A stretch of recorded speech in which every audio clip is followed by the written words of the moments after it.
55 square living room. Yeah. Yeah, the kitchen big, the master bedroom. Yeah.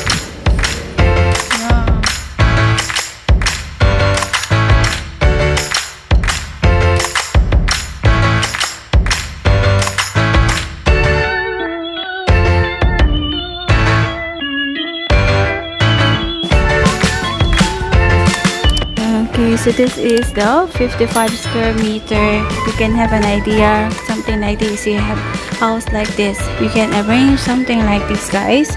So once you enter, will be your living room. Yeah, you can arrange something like that. Your living room. And then yeah,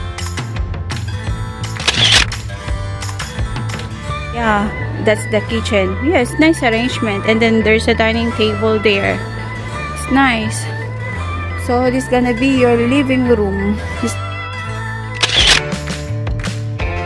In the house, then dining table. Yeah, it's nice. They should not have partition actually there. The apartment.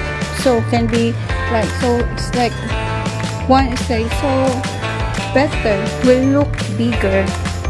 Oh, the living room, then small table here, and then kitchen already. Yeah, the kitchen is quite big, and then the partition for the room. Then the toilet is in the center between the two rooms.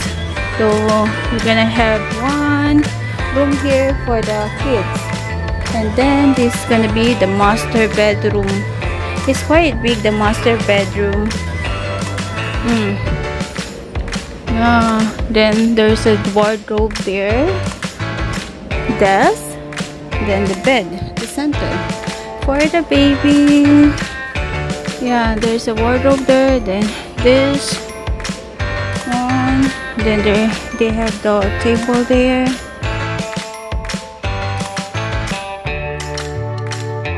Yeah, oh, it's a really nice arrangement. And then for the toilet,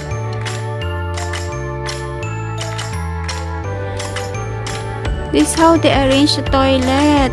If you have a small toilet, oh, cabinet there on top, so less space. Then shower room, and then there's one cabinet there, and then you have to buy something like this. This is nice for the toilet. There's something like this also, so you can put something. It's nice arrangement. Okay, we're gonna exit here. This is my outfit, guys.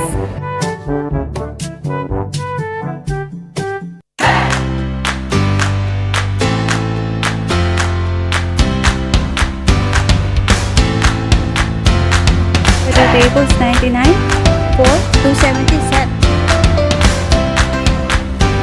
So the price here is 270. So she's checking whether it's for the set. So there's also with this the table, and this is really nice for the balcony.